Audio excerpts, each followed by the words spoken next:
This is a Culture Inject production.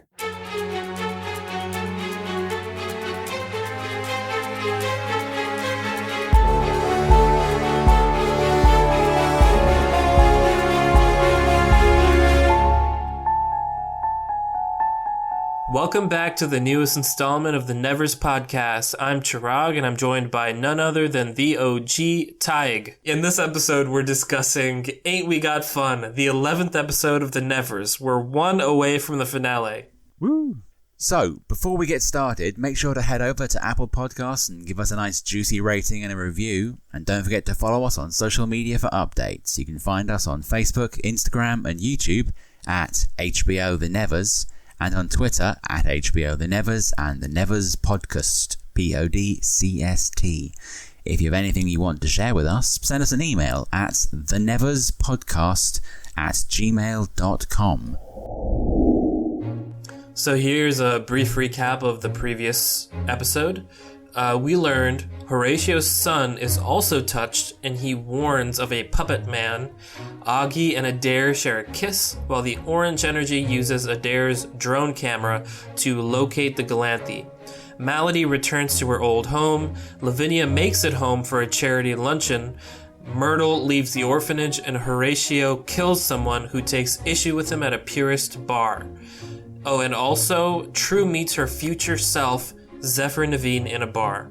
Moving on to this week's episode, Hague takes Adair to a power station wired to conduct the Orange Energy, believing it to be his mother, and reveals he has the Galanthi and an unconscious True. His goal is to transfer the Orange Energy into the Galanthi. Meanwhile, Mundy discovers Sarah's crime but realizes she's not fully Malady, allowing her to go free. True's consciousness is trapped in a repeating scene, but with the guidance of Molly and Zephyr, she realizes the significance of her life and shares her name.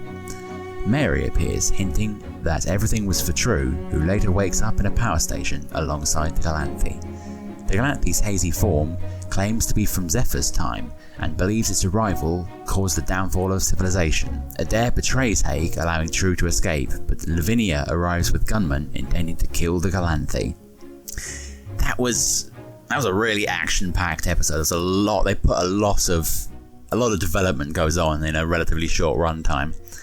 I've got to say, I had heard a lot of people say that episode 11 was the best of this half of the season, and after watching it, I can't really fault that choice. It was easily the strongest episode so far for me. Got some really great character moments. Yeah, some really great character moments. Some great performances, particularly from Malady. I liked all the kind of weird shit with True and her sort of various time-displaced forms. And there was a lot of Hague, which just I am totally down with. I take it you disagree? Yeah, well, I gotta say, just right off the bat, I was so happy that it we were in this kind of Groundhog Day transcendental lobby of selves. It's just, and I loved how she tried to immediately cut to the third act of Groundhog Day by going straight to empathy. Yeah. It just started off so promising, but I feel like, and these are just my general thoughts, I feel like this was such a squandered opportunity. They had the opportunity to just do a full Christmas Carol, and they blew it. They're in Victorian London, so it's Dickensian enough. And you could have had Amalia's past, present, and future self, and we could have actually visited these moments that they kind of just casually talked about and really learned something, as opposed to, I don't know what they did. They got drunk, they had fun, and then it turned sour. They revealed some plot details, and then she realized that she loves Penance, which was already an established fact. So it felt a bit of a double beat. Yeah, I don't know. I just felt a little dissatisfied with that, given how cool it could have been. And then also, I really wanted Penance to make the wrong choice at the end. Like, we all know that Penance and Amalia really love each other. I feel like that's been very frequently established, but I wanted to see Penance willing to kill the Galanthi because of the temptation of that future technology. And I wanted the only reason the Galanthi survived to be Amalia breaking out of her stupor. Like, I wanted Penance to really encounter some internal strife when it really feels like, I don't know, it was all just a little too cutesy for me. Like, especially, like, the politicians all just listened without any quid pro quos and everything just neatly resolved. And maybe that's a function of the show being handicapped and cut short. Yep. I guess so, but I just feel like they could have done so many more interesting things with it quite easily and obviously. Like, it's not like I'm pointing out new, like, unique things they could have done. Like, I feel like... Anyways, I'll stop jabbering, but it was a good episode. I feel like it was an opportunity cost to go the direction they went. Very much so, yeah. It reminded me a lot of Epitaph, the sort of the 2 parts Dollhouse finale set in the future, just because there were a lot of story beats I really enjoyed, and I thought they did as well as they could with what they have. But you can tell, in the same way I mentioned it last time with kind of Augie's potential heel turn, it very much seems like these are ideas they had that they wanted to stretch over the course of like 2 or 3 episodes, maybe even a whole season. But they know now they don't have time for that, but they wanted to get to those points. So we got the cliff notes for what probably could have been quite long-running character arcs. We got them kind of all wrapped up in one episode. I very much agree with you that seeing kind of Dark Penance would have been a lot of fun. And there was kind of that moment where she was there and kind of, she was obviously facing the choice, and I just couldn't help but be reminded of one of my favourite scenes from another, maybe not Whedon, but certainly Whedon adjacent property, or kind of, it is a Whedon property, just not the same Whedon, Marvel's Agents of S.H.I.E.L.D., where there is a very similar character called Fitz, who is kind of the dorky scientist for the team. But oh, that's right. I mean, I don't want to sort of spoil for anyone, but he goes through some things. He has his own little heel turn, and there's just this one moment where he's kind of standing over, like his kind of dark side has been doing some mean shit, and he's standing over one of his friends, ready to sort of perform a unrequested medical procedure on her, and everyone's like, "No, dude, stop! Like, don't do that." Like, you know, it's not that you're not the doctor. You're fit. Stop. And he kind of just stands there. He's like, yeah, I know I'm fit. I know that it's just, you know, the plot of the season is messing with me.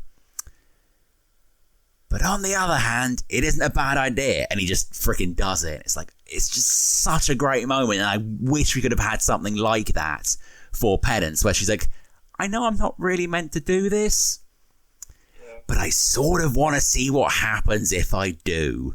Cocks the shotgun. Boosh. Exactly, yeah.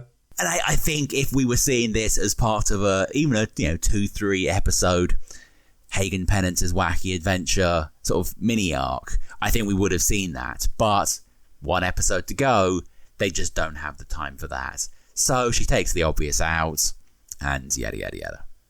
I feel like what was the most disingenuous about Penance just making the right choice at the end was the fact that they were setting up in the beginning of this episode that Penance is kind of the religious one with morals and with integrity, and they really set that up in the beginning. And why are you setting that up if you're not going to subvert it? They just set that up, and then it stays the same way throughout, and it's a static quality. There's no change. There's no dynamism. It's just cardboard, you know? Yep. And that's a disservice to the character of Penance, because she's a really good character. You just have to use her right, which I don't think they did. No. It almost feels like they set her up to be like, and that's why she did the right thing, because she's got God on her side. Like, no, that's not how any of this works. Please stop. Yeah, so, diving in to the actual episode. Yeah.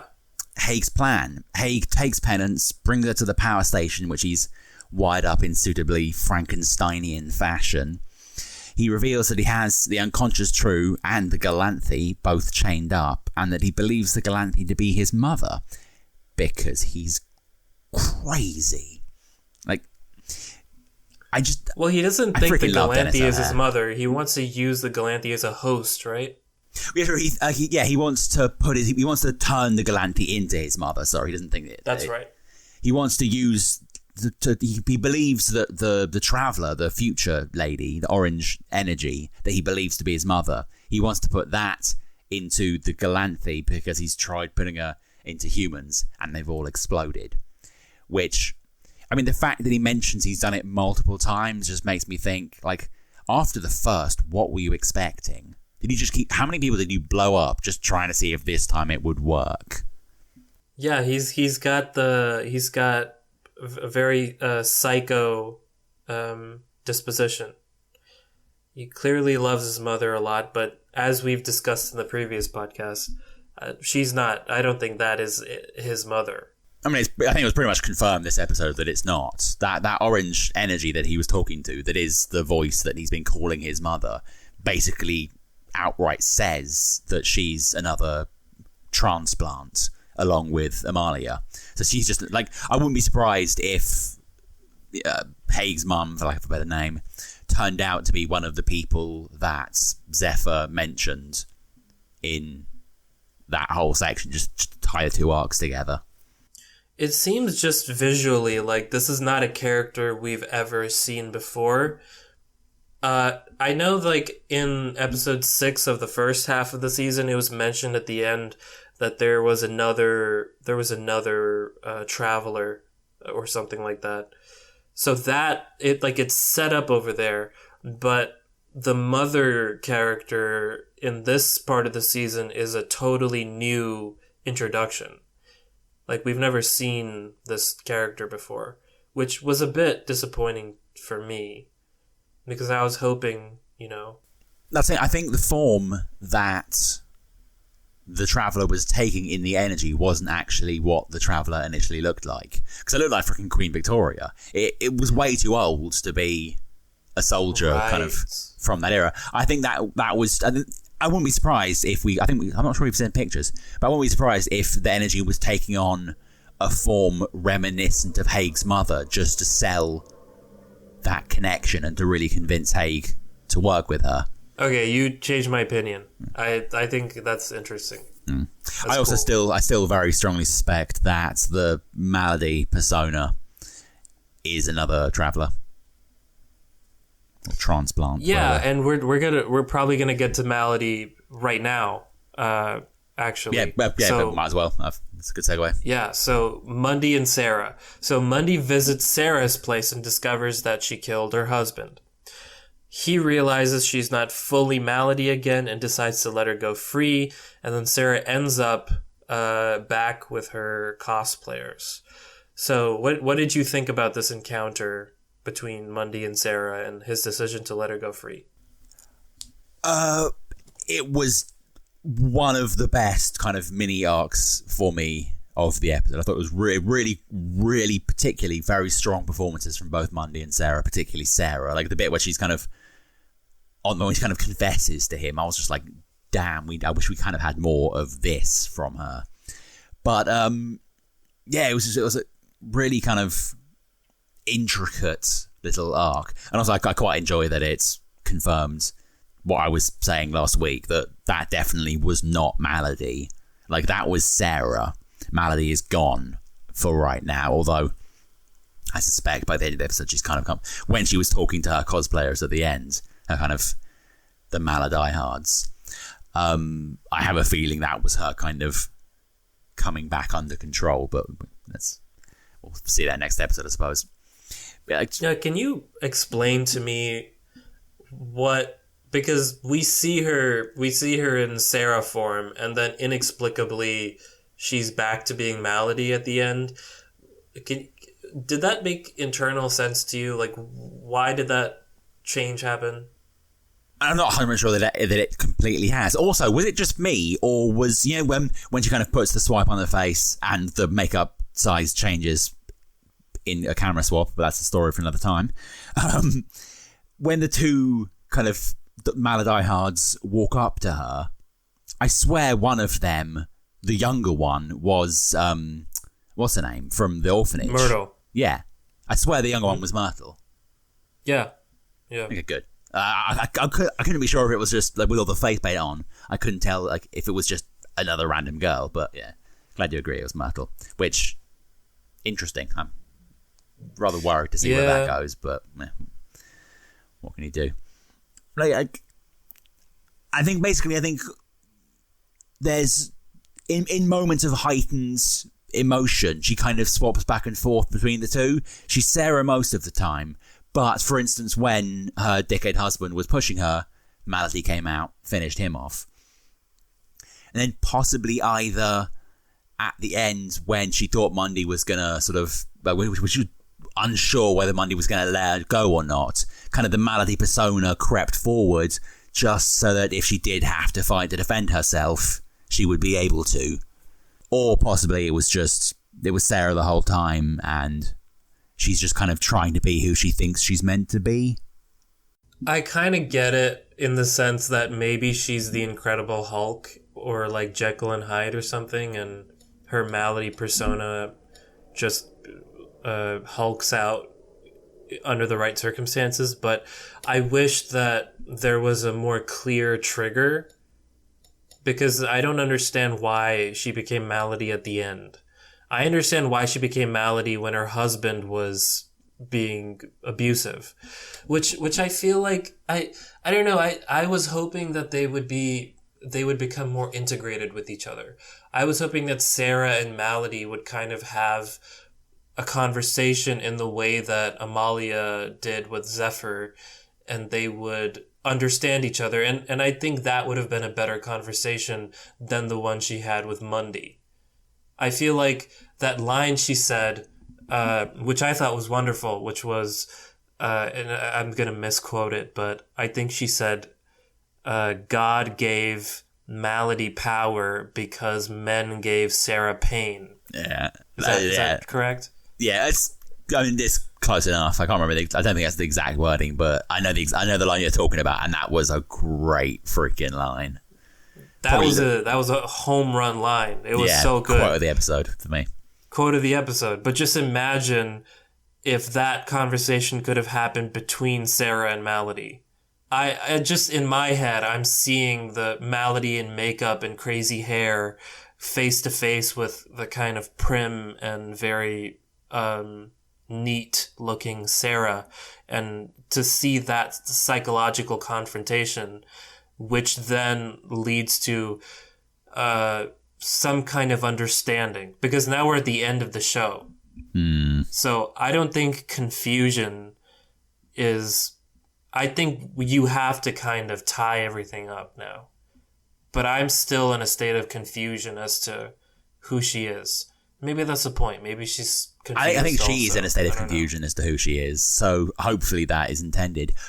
The other possibility is that there has been a kind of agreement between the two, and the reason she swaps to Malady at the end is because, like, the sort of the trigger, as it were, is her sort of putting on the war paint. That's her kind of showing that she's accepting the other part of herself and is voluntarily sort of ceding control to Malady, because she knows that what's coming next requires a Malady more than it requires a Sarah. Yeah, that could be true. That's a charitable interpretation that I hope. Yeah, that is kind of stretching the scene to its absolute limits, but it's the best we can do. It's better than they did. She really is the most interesting character in the show, Malady. She has always been, in my opinion. Yeah, no, I think that's pretty fair. Yeah, I think your comment earlier about kind of having a Jekyll and Hyde type character is very true, and I really like if they'd had more time, I would have loved to have seen them explore that sort of idea.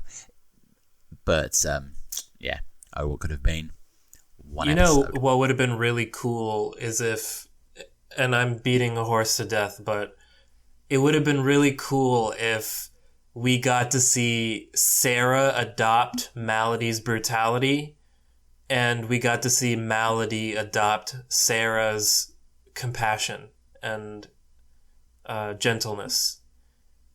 And that, I feel like that should have been the exchange. Like, because Malady doesn't give a fuck. Like, she will fuck anybody up regardless of whether they're the good guy or the bad guy. Right? So if you want to have Malady on your side in the final battle against the Congress people or whatever, you need to have a Malady on your side who cares about truth and righteousness to an extent. You can't just have the Planet Hulk.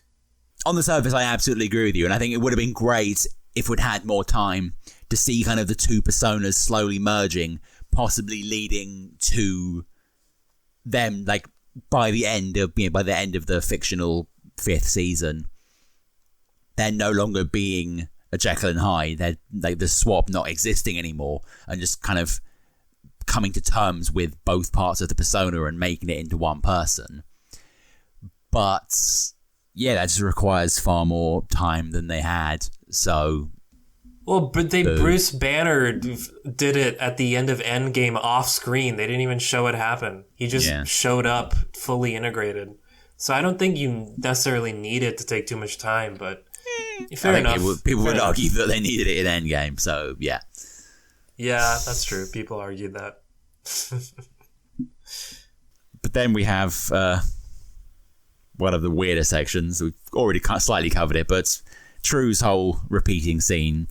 Amalia's consciousness attempts to leave the bar she wakes up in, but the scene just keeps resetting.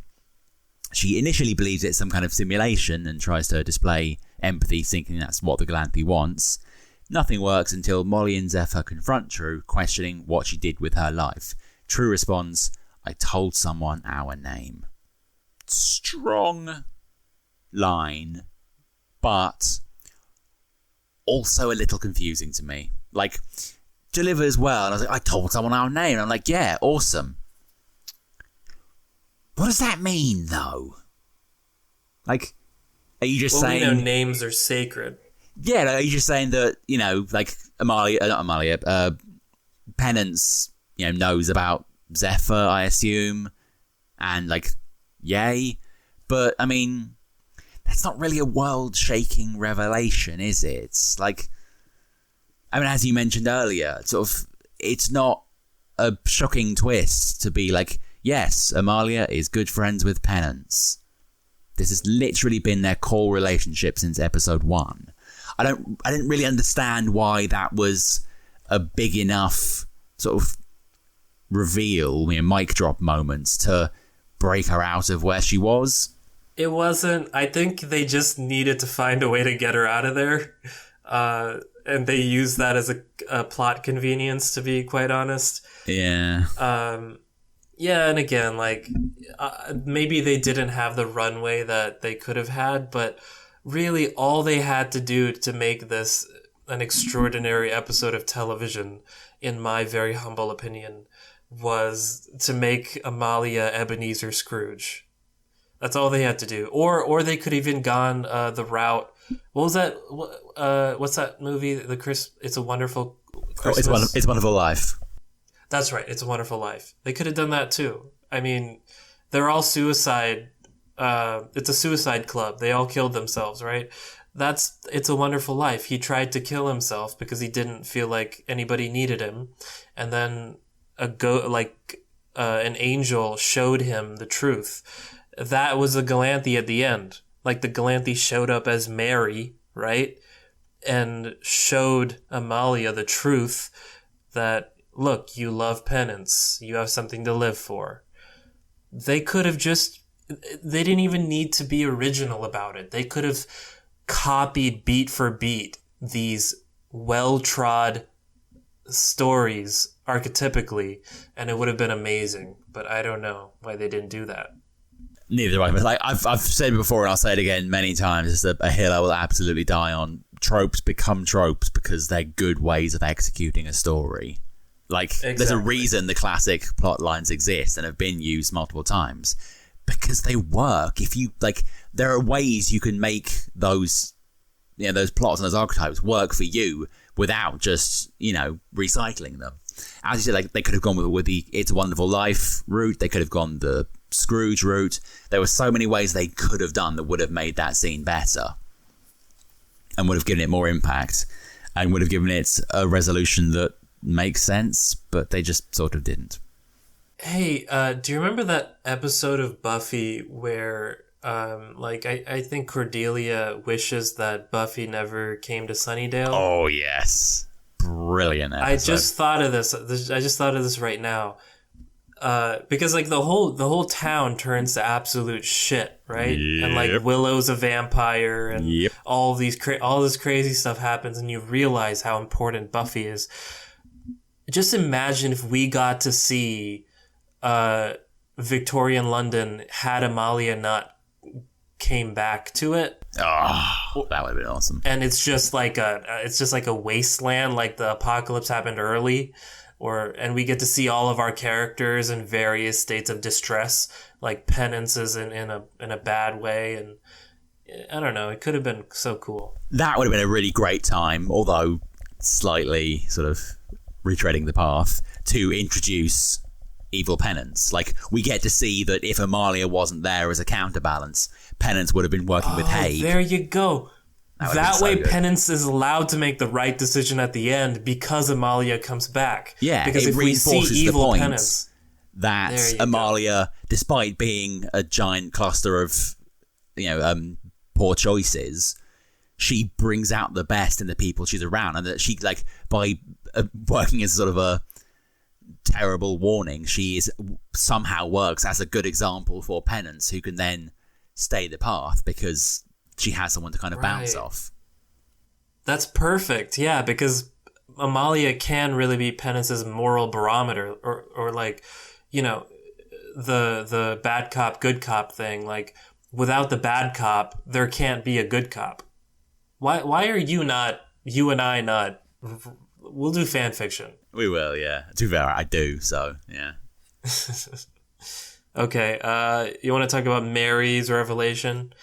Mary appears and she states that everything that happened was for you, referring to True. Amalia has a vision of Penance bleeding, and Mary imparts the wisdom that knowing what we die for helps us understand what we're living for. So what did you think about this encounter with Mary? I liked it. It was relatively well executed. I thought the whole kind of, the lot of, like, you've got to know what you're living for and you know what you die for. That was a much stronger line than the I told someone how and A. Like, or they almost could have left it there and it would have been a decent scene. But yeah, they sort of took it on a little further. It was always good to see Mary back. Yeah, it's good to see her back. I would have liked to have seen her singing again. That was great. And then she basically said the line from Hamilton, if you fall for nothing, or what was it? If you stand for nothing, what do you fall for? What would you die for? What would you sacrifice yourself for? And I found it a little cliche, to be quite honest. I don't want to be too negative about it because there are a lot of good things about that scene and also Amalia, the actress who plays Amalia's performance throughout was outstanding, if I can just say that. Yeah, so with that scene resolved, True wakes up in the power station next to the Galanthi, witnessing the orange energy taking the form we believe to be Hague's mother. The Galanthi then claims the sort of energy presence then claims to be from Zephyr's time, in fact to have fought at Zephyr's side. However, she now believes that the Galanthi's arrival is what caused the downfall of all civilization. Again, it wasn't a bad scene, but the whole kind of, no, actually, the good thing that you're fighting for is really the bad thing. It's like, we know that's not true, so why? It's just a fairly terrible sort of faux twist. I thought they could have done a lot more with that scene than they did. Yeah, and it doesn't have as much substance as you think it would coming from a disembodied orange CGI electric like silhouette that we've never met before. And they looked a bit like Queen Victoria. Yeah. There wasn't really much there for me emotionally with that. I think it would have been better coming from what's his name? Hague. Anything's better coming from Hague. It's freaking amazing. He was on absolute top form this episode. So crazy. I loved it. He's so dementedly great. He just plays that kind of character so well. I'll just watch anything where he's playing a crazy person. Although I still maintain that I think if the series had a chance to run for multiple seasons, he, despite being kind of close to the primary antagonist of this season, I think he would have become, if not an unwilling ally, at least not an open antagonist to the Touched as the show had continued. Totally, yeah. Just because any excuse to keep him around for longer. But yeah, I did add this episode basically confirmed what I said an episode 2, podcast or two back when I called Hague's mother being a traveller. I still think that there's 3 now: Amalia, Malady, and Hague's mum. But I don't know. It felt like this episode had some really great moments of setup and then really poor moments of execution. There were a lot of scenes that were like, oh, okay, that's pretty cool. I can see where you're going with this. And then it gets to where they're going, like, oh, that's not where I thought you were going, and it's actually not quite as good. Yeah, it's like almost good. Everything is almost good. And that's almost worse than it being bad, because you can see where it would have been really fun. I mean, it goes back to my whole issue. I think we mentioned it in the Dollhouse episodes of the podcast we did. Epitaph, the kind of 2-part finale. Like, yeah, it was a good episode, but all it really did is show us what we could have had if the time and sort of support was there. And it's like, yeah, there's some great ideas in this episode, and there's some brilliant performances, a couple of very memorable lines, but it does just feel like they're trying to kind of fit a season's worth of plots into a single episode, and that makes me sad. Yeah, I loved Epitaph when I saw it like 30 years ago. I feel like episode 6 of The Nevers was very Epitaph, just because of the whiplash of suddenly being in the future and in this war and so far away from Victorian London. Like that was the Epitaph episode, and I think it also was the last episode that Whedon was involved with. And then everything after that, I mean, after you've done the Epitaph, can you just really just go back into the season like a normal TV show? The same? You can't really do that. Or at least I think Joss could have managed it. Possibly, yeah, he could have done it. But that felt like a finale. Like, if you're going to do a finale of this show, I think it almost would have been better to have done it as episode 6. I mean, if I hadn't been told by our producer that the last 6 episodes were out and we're here to watch, I probably would have just assumed that 6 was the finale and been relatively satisfied with what we received. But yeah, such is life. All right, so let us talk about Penance's betrayal and the blackout. Penance realizes True is awake and hits Hague with a tool, and it allows her to escape. Hague sends shock troops after True, and the orange energy cannot be shut down. Penance uses Lucy's elephant brooch to short the system, causing a citywide blackout. And then Lavinia appears with armed men at the very end, intending to kill the Galanthi. What'd you think? I liked the return of the brooch and kind of Lucy getting revenge from beyond the grave and shutting everything down. That was a strong moment. But Lavinia popping up at the ends in a very sort of Flash Gordon, Ming the Merciless looking dress, flanked by mysterious guards with big guns. just didn't really sit with me. Like, I understand where they're going with her character, but it just feels a little abrupt to me, and I just don't really buy it. I think, like, we've got Masson, who is a much more established villain. We've got Hague, who is batshit insane. We've got Malady, who's kind of the antagonist that we also sort of like, so we don't really consider her a villain. And I'm just not really sure what part Lavinia plays in all this. I will say about Lavinia, though, and I agree with everything you're saying, in that speech she gives in the very beginning, which she punctuates by saying, you have to stay ahead of your prey, and she ends on the word prey, and then it cuts to, like, Augie all bound up in the back of a carriage. That was a beautiful transition. I loved that. Yeah. It's essentially saying that she was ahead of her brother, and he was her prey, and then she shows up at the very end, and now the Galanthi is her prey. I thought that was actually one of the few I enjoyed that. True. I would just note that once again we totally called it with Augie escaping by setting the birds on the guards before they even got out of his grounds. But I mean, yeah, but he was weirdly surprised by it. Like, he didn't see it coming. Yeah, but I mean, that's because he's suppressed his inner psychopath. He still thinks he's a good person. He doesn't realize he's an absolute nutter. But that was definitely the bird action I was looking for. Yeah, the bird flying out of the flayed man's mouth. Oh, that was so grim. I loved it.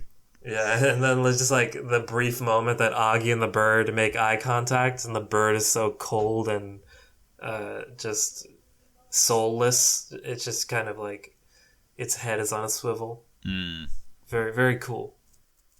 But speaking of potential villains and being shut down, I did quite enjoy. I very much enjoyed Hugo Swan. Thank you. His whole arc this episode, kind of going against Lord Masson and shutting everything down there with the help of Kieran.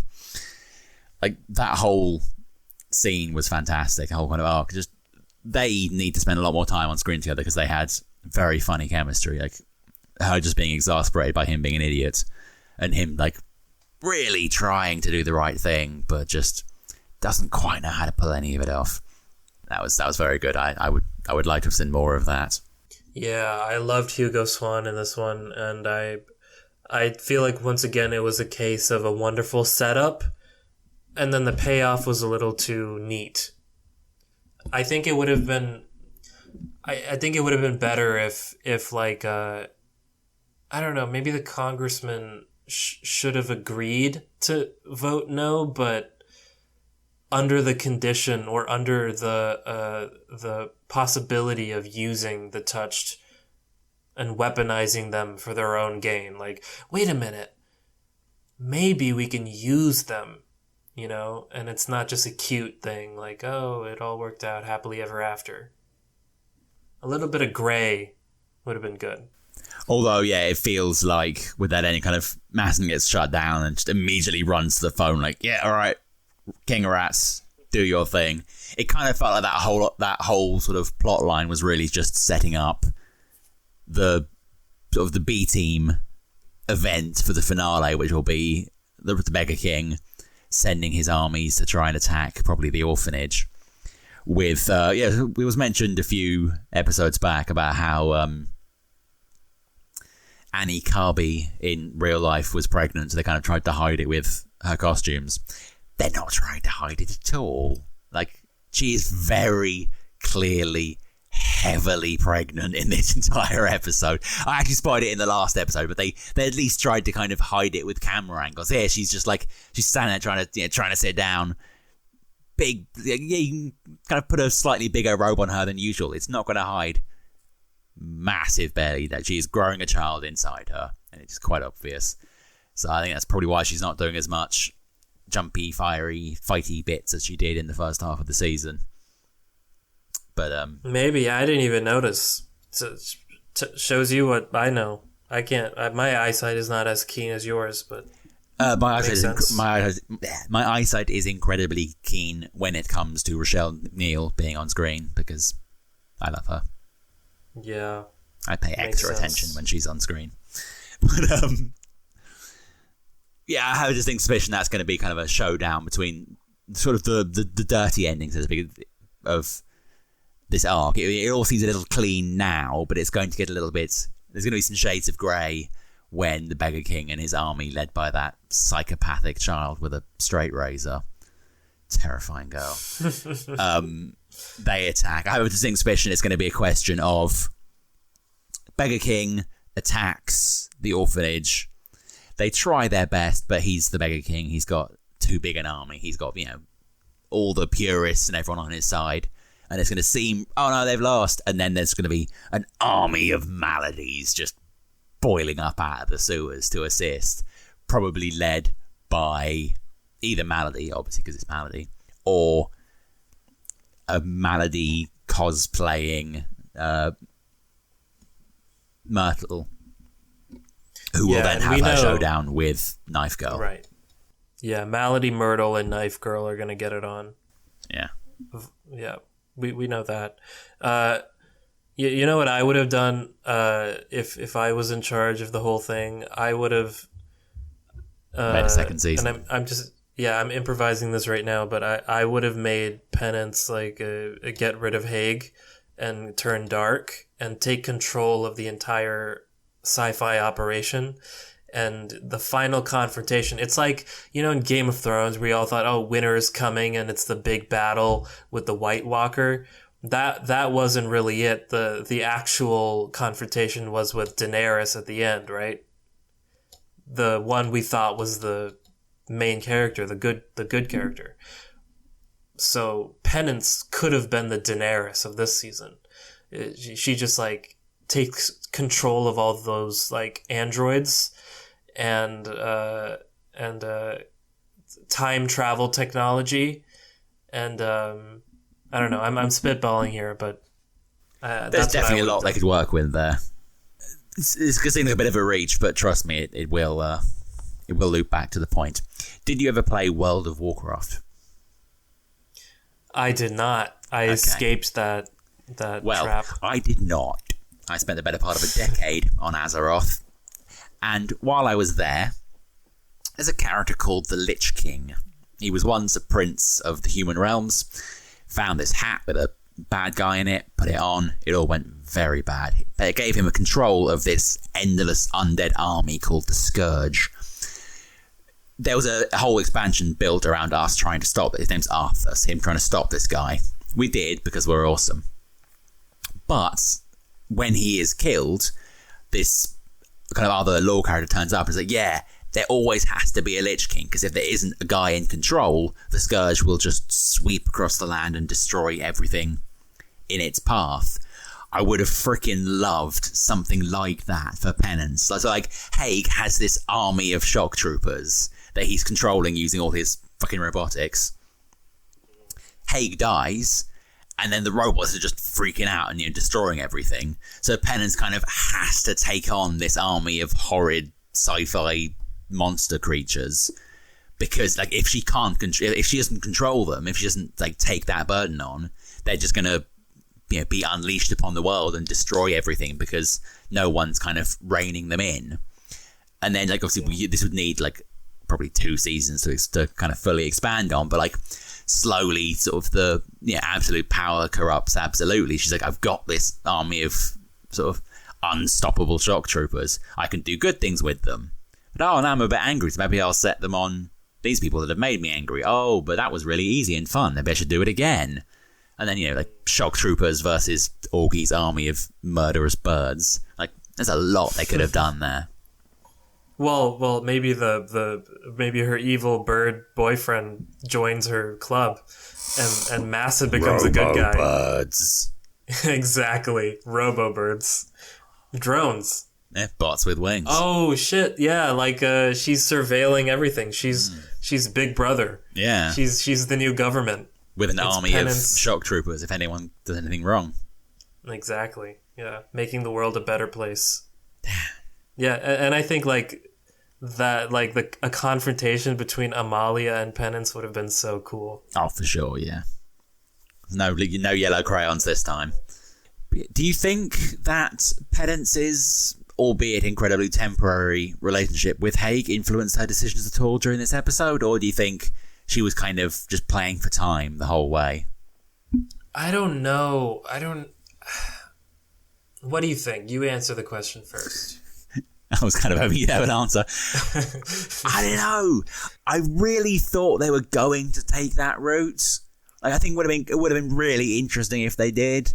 But then, as we've kind of already somewhat belaboured, it all just kind of fizzled out. And Amalia shows up and she's like, oh, but yeah, my friend's here now, so bye.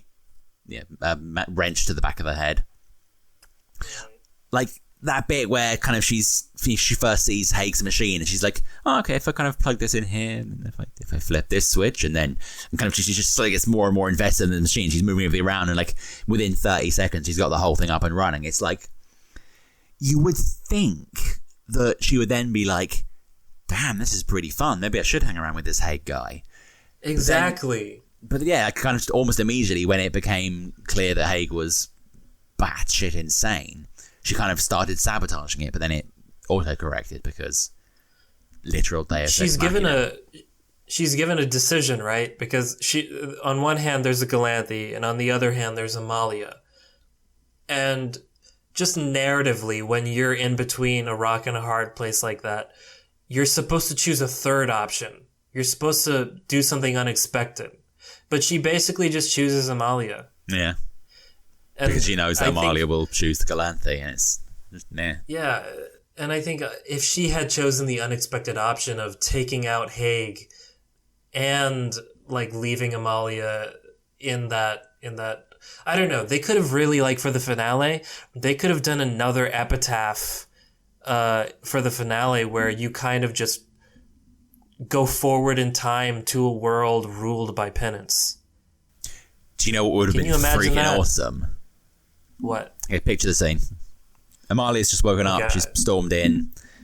Energy Queen Victoria is there, being sort of all moustache twirly and evil. Hague's tripping the light fantastic.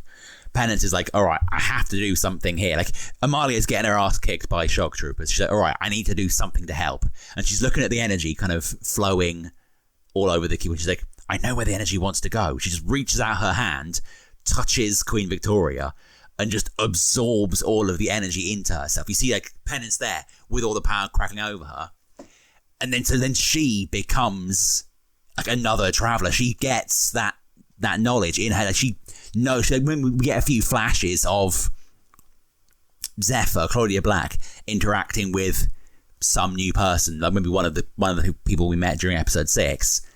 And then she's like, so, and then like, you see, like, oh, okay, so now Penance is that friend of Amalia's from the future that has now, like, come to here. And then, but then she's like, but yeah, then now I need to kill the Galanthis. It's like, partially it's Penance, she wants to help Amalia, but partially she is this voice from the future that wants to kill the Galanthi. It's like, I'm kind of on your side, but I'm also the season's antagonist. But I'm still Penance. Yeah. That would have been such a mind that's fuck. awesome. Yeah, that would have been a real, like, Illyria kind of transformation. Exactly, yeah. Yeah. And then you don't even have to necessarily dig into that too much. Again, like I just said, you could have Penance absorb Queen Victoria, and then in the next episode, it's 30 years later, and Amalia is kind of like leading an underground resistance against Queen Penance. Oh, that would have been so good. Can you imagine that? And that's the real confrontation. Like, it's everybody. The Beggar King, Masson, Amalia, the anti-touched, the touched. Everybody is in an Avengers alliance against the Thanos, the real villain. Augie and his army of birds. Exactly, yeah. All right, well, let's talk about Amalia's character growth throughout the episode and her connection to Mary. So what does True's revelation about telling someone their name signify, and how does Mary's statement about everything happening for you impact True's journey? I don't know, Chirag. How does it? Well, I'm glad you asked me, because I have an answer for that. You know, I love the name thing. I think that's really cool. It's kind of like in Spirited Away. When you forget your name, you forget yourself, and it's a sacred thing. It's like when True tells her real name to Penance at the end of episode 6, that is a level of honesty and vulnerability that she finally breaks through and comes into. But again, like at the beginning of this half of the season, it kind of regresses and that honesty and vulnerability isn't there anymore. And then now it's back again and she remembers, oh yeah, I did tell her my name. So it's a bit, you know. It does kind of feel like Tanisha's fears that she mentions a week or two back have kind of come back to haunt us. Like, really, that whole scene was just getting back to where Amalia was at the end of episode 6. Exactly, yeah. So basically, her character growth has... we've taken the same journey in this part of the season as we did in the last part of the season. But not quite as well, in my opinion. Right. A little more turbulent. Yeah. All right, let's talk about some of the themes and symbolism as spotted by the eagle-keen eyes of Matthew. So, disruption and consequences. The blackout serves as a physical manifestation of the disruption and consequences caused by the actions of the characters. It symbolizes the unraveling of established order and the repercussions of meddling with powerful forces beyond human control. What do you think about that? Yeah, I mean, I totally agree. Like, it's literally, you know, sort of fuck around and find out. They tried to do something that went horribly wrong, and now everyone is paying for it. Add in the fallout from Hugo's arc, and you're essentially getting a city that now has no power, and there's about to be a full-blown war going on. Like, that is disruption, and that is consequence right there. And you know who's going to be absolutely loving all this darkness. Malady. Oh, yeah.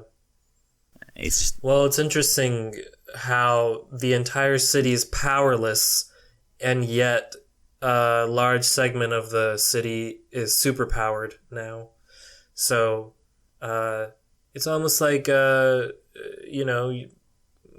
a counterbalance. It's an interesting look. Yeah. But then again, I think the powerlessness of people is the reason why a lot of them got their power in the first place. True. Like, yeah, Malady, for example. Very much so, yeah. It does very much feel with Annie Carby's story about losing her siblings. It does really feel like these powers are based on kind of the defining trauma of your birth, of your formative years. Like, she would have killed for a bit of heat to keep her siblings alive, and now she can create fire whenever she wants. Penance was torn between her faith and science, and she can now literally see what she's always believed in with this with his energy. She can see the flow of electricity. That the thing she believed in is now visible and tangible, and this traces through the vast majority of these. Augie was obsessed with murdering birds, and now he can murder people with birds. It all ties together. I'm not entirely sure what that says about Myrtle. Maybe I'm assuming, just going to take a wild guess here and say, as a teenage girl, she felt misunderstood. Like, no one really, listened to what she was saying. And now she can talk to everyone, except she can't, because no one understands 700 languages in one conversation. So the blackout plunges the city into darkness, creating this atmosphere of uncertainty and fear, reflecting the loss of stability, both literal and metaphorical, that the characters and the city are about to go through as they grapple with the consequences of their choices. We've already spoken a bit about how the Beggar King's army is going to take full advantage of that, probably, as will Malady and the Maladies. How do you think the other characters that we haven't really spoken about are going to handle this nonsense, and do you think they will kind of thrive or fall because of it? Well, generally when there is a blackout, order prevails. That's sarcasm, if you couldn't tell. I was a little bit worried there. I was like, does it really? So I'm predicting a lot of chaos, a lot of looting and rioting, and general mayhem will ensue. That's my prediction. I think that's a very strong prediction. It's kind of hard to see it really going any other way, given the forces that are gathered. This just seems like there's sort of 4 or 5 different camps all waiting to put their plan into action, but they were all just waiting for their moment, waiting for their sign, and then, the power for the entire city has gone out. Time to cause some carnage! So what about the power dynamics?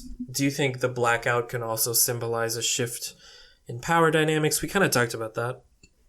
With the shutdown, the balance of power is disrupted and new opportunities for change and resistance arise.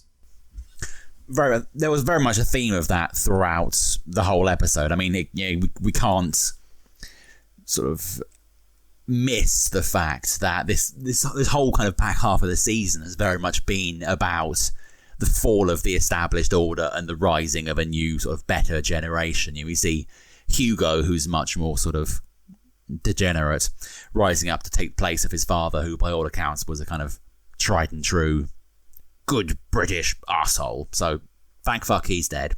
And now Hugo has risen up to kind of bang his way to power.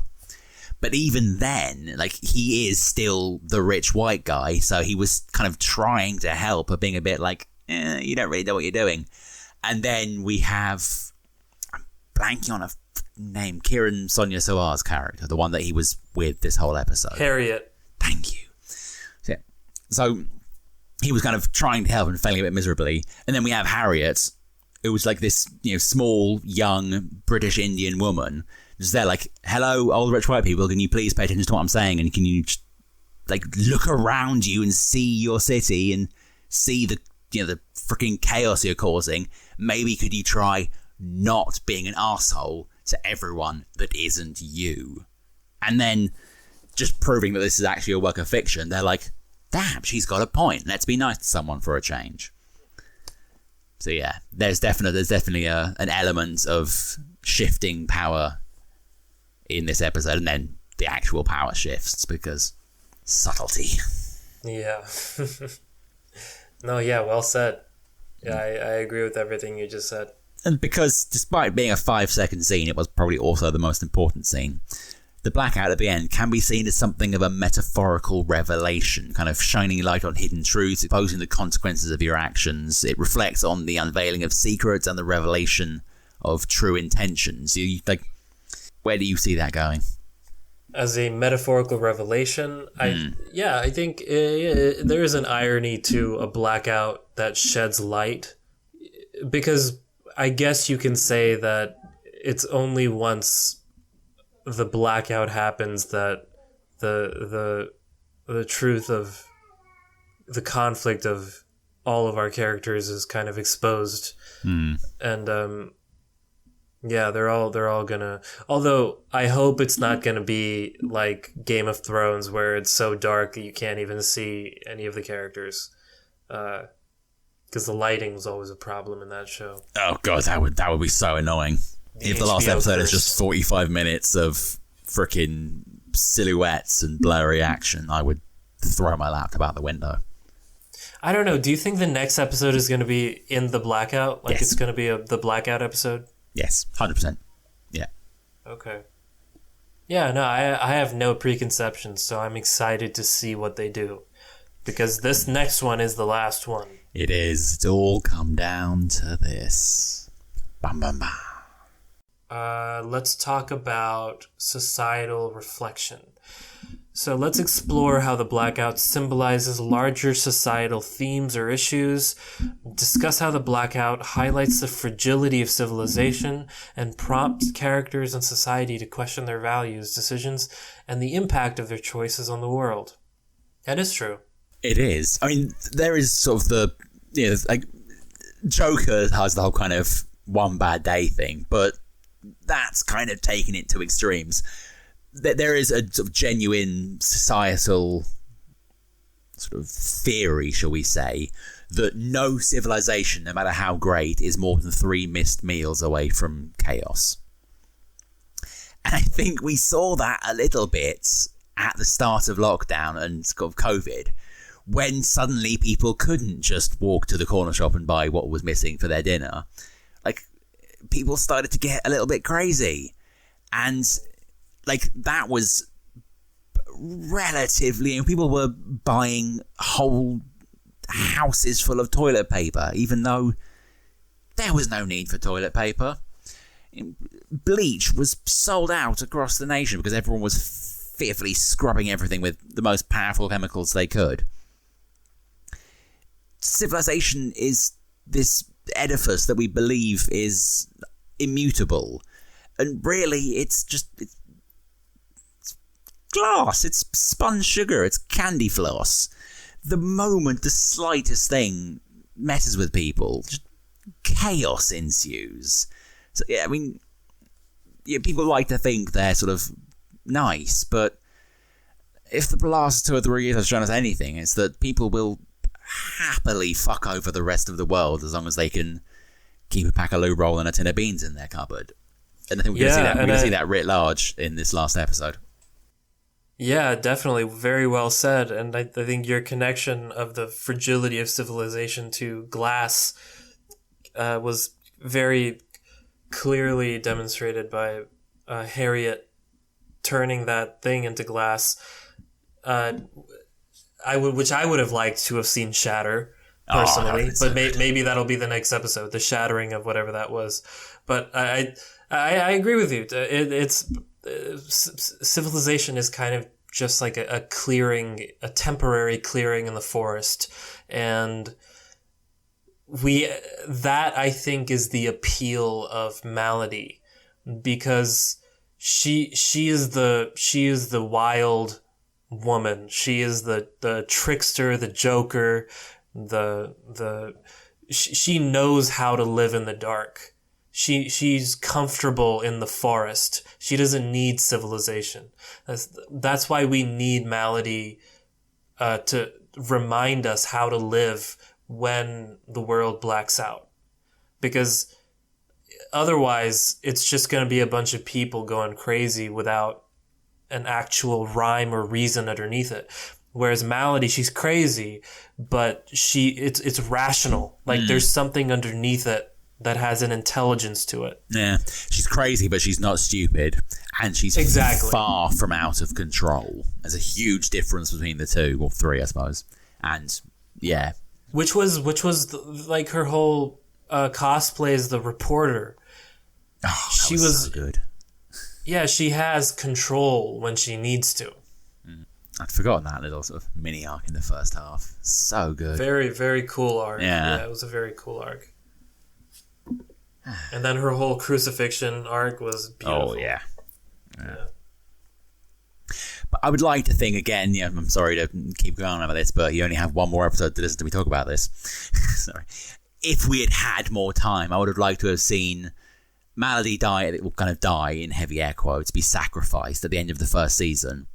And then over the course, instead of having her immediately come back, over the course of maybe 1 or 2 seasons, depending on how slow they want to play it, as we see society gradually begin to crumble and we see kind of chaos start to build, slowly we see the Malady cosplayers kind of start, like it starts off with just 1 or 2, and then there's like 5 or 6, and then by the end of kind of the 2nd or 3rd season, they're a genuine movement with like thousands of members. They're a functioning segment of society. And that's when Malady pulls her returning act and comes back, emerges from the water, as everyone The does resurrection. in this show at some point, and like rallies her troops, and just madness ensues. Yeah, I think she could have been the Jesus of a movement. Very much I think that so. would be really cool. Yeah. So what? I think we thoroughly talked about our predictions and stuff. Do you have any other predictions? Yeah, one.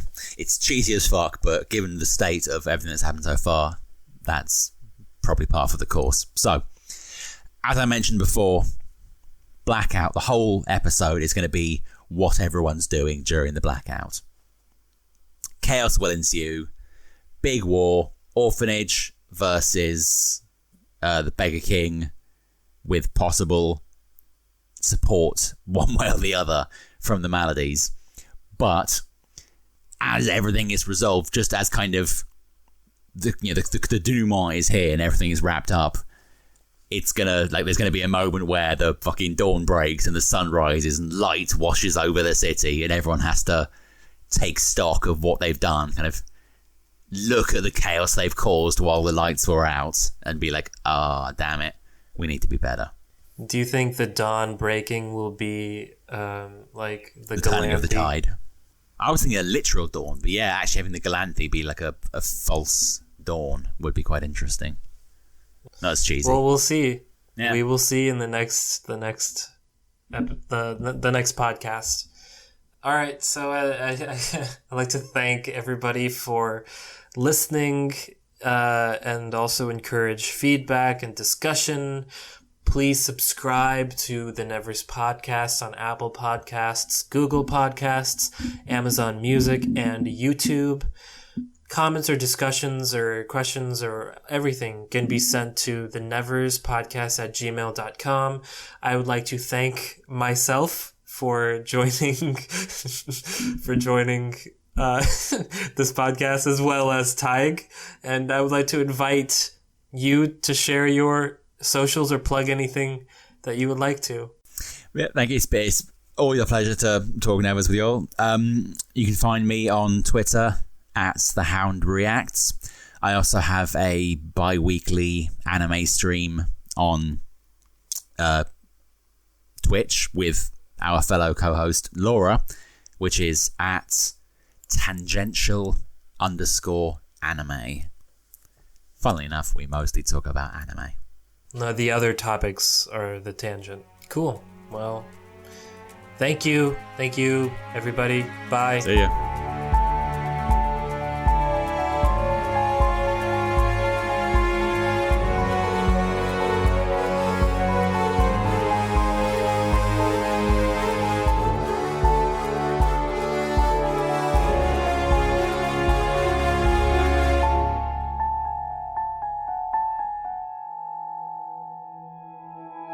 This episode of the Nevers Podcast was written, produced, and edited by Matthew at Culture Inject Studios.